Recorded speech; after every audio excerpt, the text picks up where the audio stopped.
Bonjour et bienvenue dans le TD sur la création des pages sous WordPress. Au préalable de ce TD, vous avez réalisé l'arborescence de votre site et décidé des contenus que celui-ci allait contenir.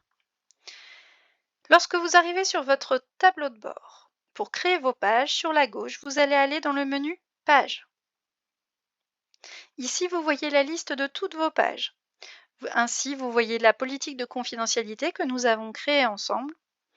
Et une deuxième page. Pour certains, ça peut être une page d'exemple, d'autres une page d'accueil, ou d'autres n'ont pas du tout de deuxième page. Pour ceux qui ont une deuxième page, que ce soit la page accueil ou la page exemple, je vous demande de la mettre à la corbeille. Pourquoi cette manipulation? Tout simplement parce que nous allons créer un site de A à Z et donc nous n'allons pas utiliser de page préexistante.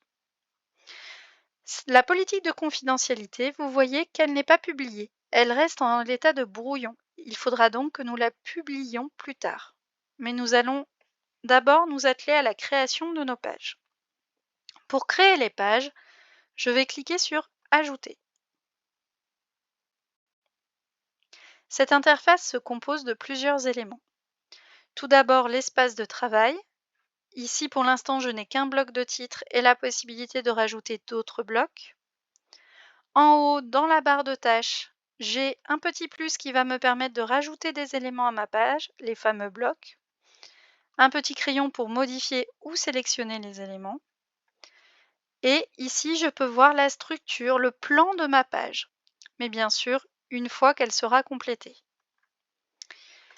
À droite, j'ai également d'autres options. Je vois si ma page est publique ou privée. Si elle est privée, je devrais y accéder avec un mot de passe. Pour modifier, j'ai simplement à cliquer sur Public pour décider si elle est privée, protégée avec un mot de passe. Publier. Si vous choisissez de publier immédiatement, vous laissez tel quel. En revanche, s'il vous est demandé le jour de l'examen de publier à une date et une heure précise, ici vous pouvez sélectionner la date et l'heure de publication. Pour l'instant, nous allons rester sur immédiatement puisque le but est ensuite de créer notre menu. Ici, vous retrouvez l'adresse URL de la page, une petite case à cocher pour savoir si la page sera, une fois publiée, en attente de relecture, c'est-à-dire qu'en fait, elle ne se publiera pas. Elle se mettra automatiquement en brouillon et votre responsable qui devra relire la page pourra la retrouver sur son interface. Qui est l'auteur de cette page?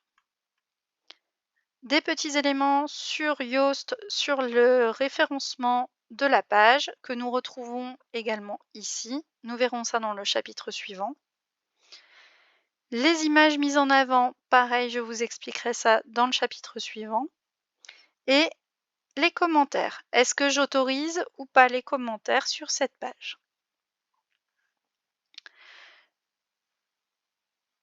Le but est ici de créer mes 6 pages de mon arborescence. Je vais donc indiquer le titre de ma page et cliquer sur Publier. Encore sur Publier. Ma page est créée.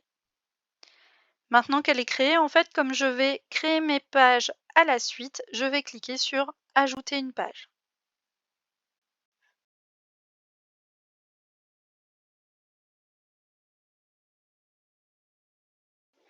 Maintenant que mes 6 pages sont créées, je vais aller voir la liste de mes pages. Pour cela, ici en haut à gauche, je vais cliquer sur mon logo.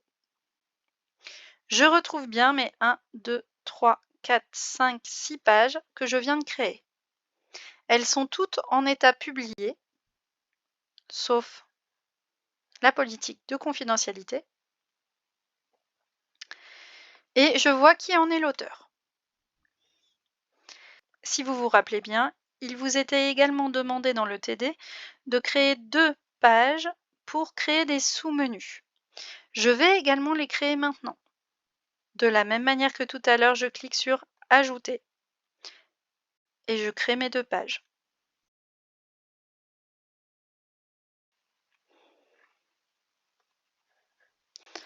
Mes 2 pages sont maintenant créées.